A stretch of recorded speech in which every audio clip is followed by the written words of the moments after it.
Hey everybody. Look, I wanted to do kind of a quick video on my reaction to the Rise of Skywalker, and I did, and it was 30 minutes long.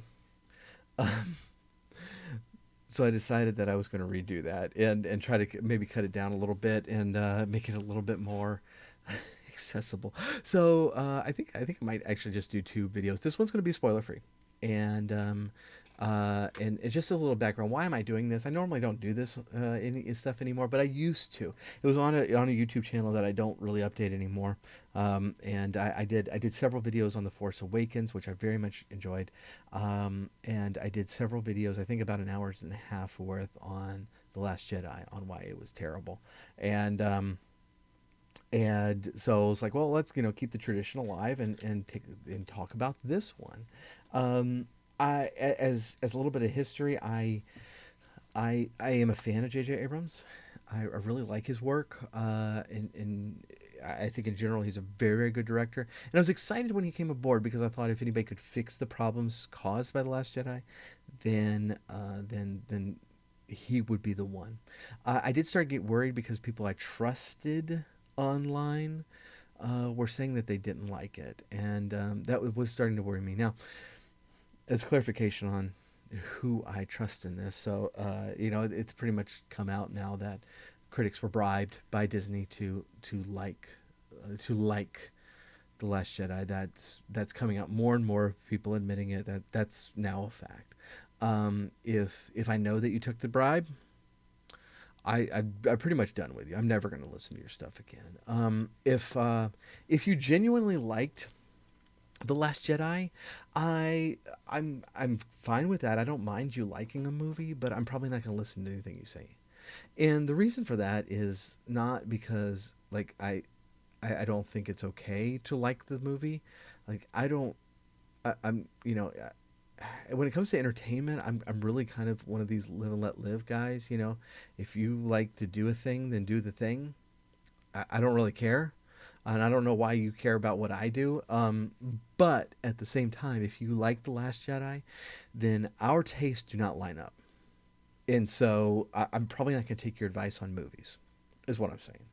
Um, but people with, the right, uh, the people I trust, and I'm not talking about like fandom menace people, because I mean I was part of that group for a very very long time, but it kind of got to the point where I felt like they had to dislike things because they had kind of painted themselves in that corner, and I didn't want, I, you know, I didn't want to be that person. I genuinely try to like movies because if I'm going to pay for something to watch it, I want to be entertained, and I just felt like the whole movement just kind of took a few steps too far a little while back, but uh, so I was starting to get worried. I found out that pretty much everything in the movie had been leaked. I'm not going to tell you which leaks are right or anything because this is a spoiler-free review.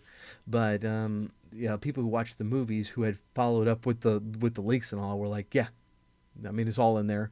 It's all in the leaks.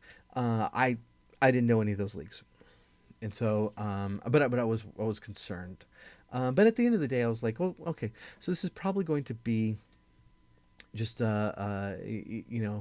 probably at worst it's going to be have some fun action sequences, and that's something I can live with. It's one of my problems with the Last Jedi is it wasn't even that, like none of the action sequences were actually fun at all. They were really long and drawn out. The other thing about that is, like, when it comes to plots, it really is more about execution than it is about simply having an interesting story. You know, there's actually not a lot wrong with the plot of The Last Jedi, except the execution was just really boring. Um, and that happens a lot. There's some stuff that's like super predictable.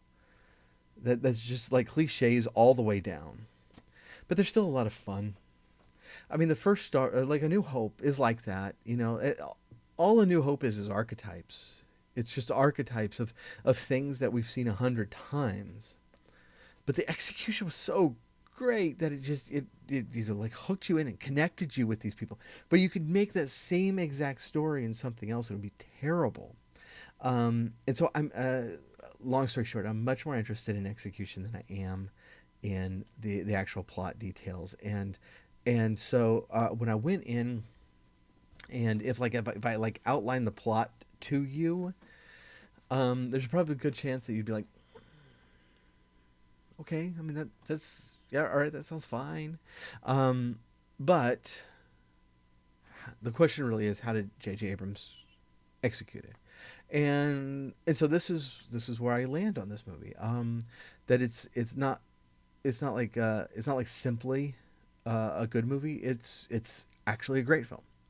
I absolutely loved it, and I think the most common criticism of the film is that it feels like it's two films in one, and that they've been mushed together and going really fast, and that's actually true. That is absolutely true. It's pretty clear that this is trying to make a trilogy out of this thing. I mean, let's be honest. There's not a lot of plot in The Last Jedi that actually impacts the overall story. I mean, there's basically like three or four points from The Last Jedi that actually apply to this film at all. That's Kylo and Rey, connection. Um, Luke dies. Um, there's probably another one.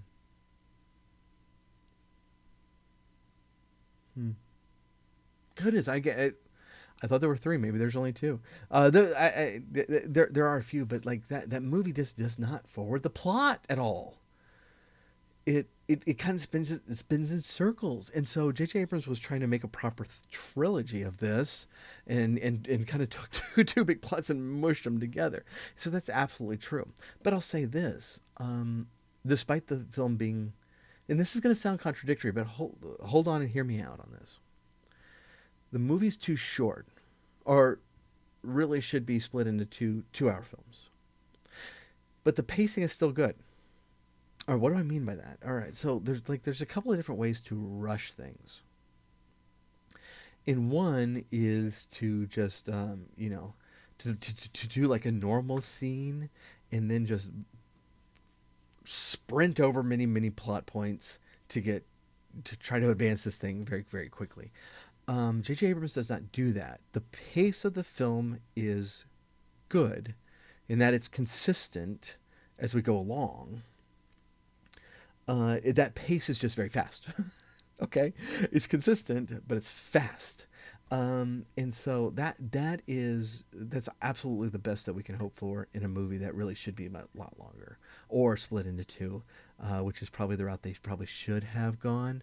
But as it is, this thing does go at a breakneck speed, but it is a breakneck speed that is consistent, and it is understandable, and communicates both the plot and the action very very well. The most important thing about it is that it's fun. It's fun again. That's the most important thing about Star Wars, is these movies are fun. It's like the the action has some real momentum to them, that you feel like you want to get up and cheer for them. And the Last Jedi, like, first of all, they made me dislike the characters, but secondly, it was slow. It was like a dirge, the whole thing. This one picked up the pace, and it made me like the characters again. And so I like the characters, so I'm cheering for them, and it is exciting. And so those two things together make this thing fun. And when the heroes do something good, I get excited. I was like, yes, they did it. And when they're in danger, I get tensed up because of it, because I don't want them to be in danger. Like one of the flaws in, like, okay, take like the gambling planet scene in The Last Jedi. By the end of that, you're not worried about Finn or anything. You're just like, can we please just stop this? Can we please get off this planet?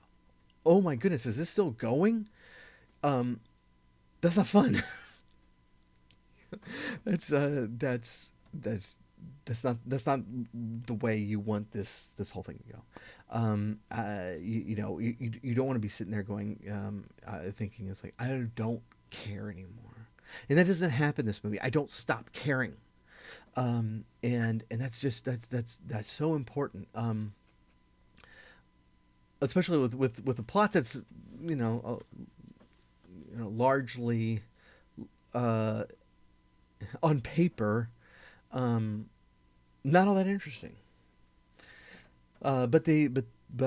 But when you have a plot that's like and I'll only mean part of it. I don't mean the whole movie. The whole Eden sequence is really interesting. The villain is really interesting. The way things are moving are really interesting.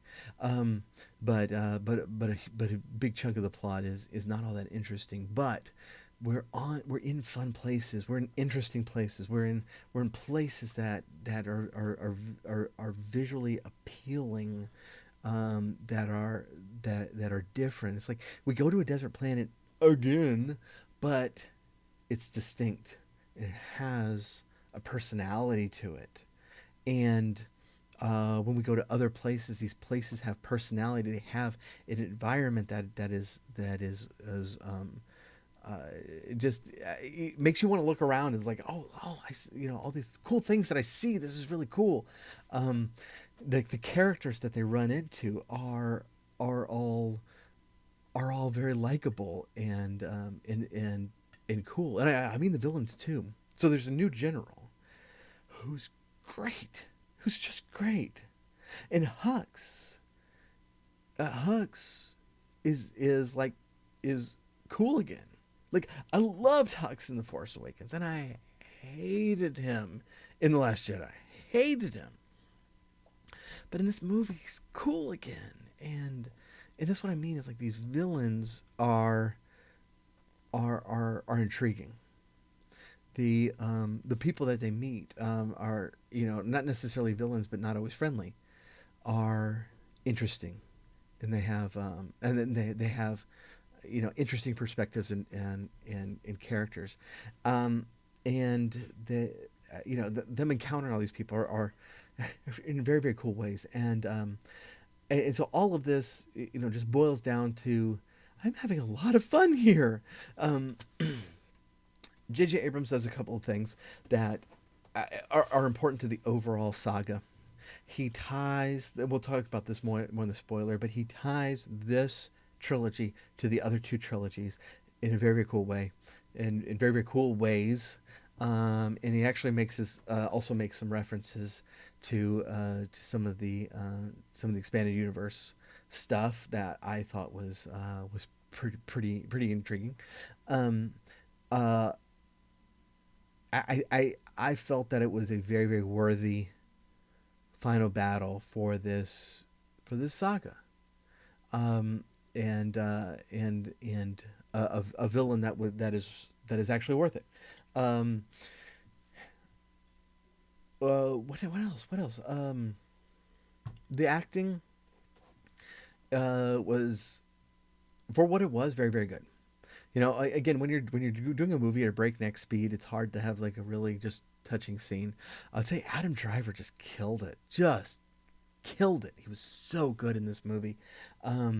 He and that's another thing. It's Kylo. It's like I really liked Kylo in A Force Awakens. Again, kind of like Hux. I hated him. I hated everybody in The Last Jedi. I think I literally hated everybody. When I liked everybody in The Force Awakens. But Kylo, um, the character of Kylo, I like more than ever at this point because of this movie. Um, Adam Driver was just superb, and his story was really really interesting. Where uh, when we left him last, he was um, emotional with a lot of power, which is dangerous. And he starts the movie that way, and it's very very cool. Um, The special effects are all spectacular. I love the battle scenes. I think they were all very good. I'll say that I think that there was one lightsaber battle in particular that I thought was excellent, and I was very very pleased with it. And they tackled a lot of like really really cool um, sets to have these action sequences in, and they all worked out really really nicely, and in the way they're kind of tying all of this up in this place that was nice, was very very cool. And so all in all, I'm not really big into ratings per se. I think that the original trilogy is remains the best of um, of the Star Wars movies. Um, of the prequels, I am a prequel fan. Two, the Obi Wan scenes in Episode Two were amazing. All of them were great. Everything else was kind of terrible, which is a shame because those Obi Wan scenes, dang, were so good. Ewan McGregor was so good in that film. Um, I mean, all the sequence of him, like, I mean, goodness, like the asteroid belt scene in Episode Two. Wow, that was so great. And it was just in such a bad film. But in general, I am a fan of the prequels. I think that Episode Three was just actually a legitimately great film. It certainly has flaws. Um, all of the prequels do have major flaws, but it was genuinely a great film. Episode One is a ton of fun, which is what I'm going after. Objectively, I don't think we call it just amazing cinema, but it was fun, which is why I'm here for Star Wars. If I wanted something that was not fun but artistic, I'd go see Cats. But no one's going to see Cats because we don't. We would rather have fun in our in on Friday evening. Um, and so I think that episode 7 and 9 rank higher than 1 and 3 as far as overall ratings go, and so they're nice, smack dab in the middle there. In 2 and 8 are way at the bottom, and but I think these are very worthwhile uh, contributions to the saga as a whole. Um, I'm I am going back to see it on Wednesday, and I might wait for the spoiler review until then. I don't know. I'm definitely not going to record it tonight. Like I said, I already recorded a 30-minute video about this, and I'm about to hit 20 minutes, so I really need to wrap this up. But I am going to go see it again on Wednesday and take the family. Josie and I went to see it today, but my son really wants to watch it, and I don't mind taking him. It was gonna be the thing that if this movie was terrible, we would still take Christian to go see it, but it was probably just be one of us taking him, and without our daughter, um, just to get this out of the way. You know what I mean? But in this case, I think this was a lot of fun. I think he's gonna love it. I'll let you know. Maybe I probably will to waiting for that spoiler review until we get back, but I'll let you know what he thinks of it as well, and give him more of my thoughts as I watch it a second time. But so okay, that's gonna be it. So long story short, I loved it. I absolutely love this film, and I'm very satisfied, much more satisfied than I expected to be with it, and so with that, I do appreciate you watching, and subscribe down there, and that way you can see when I do the spoiler review a little later in the week. All right, talk to you later.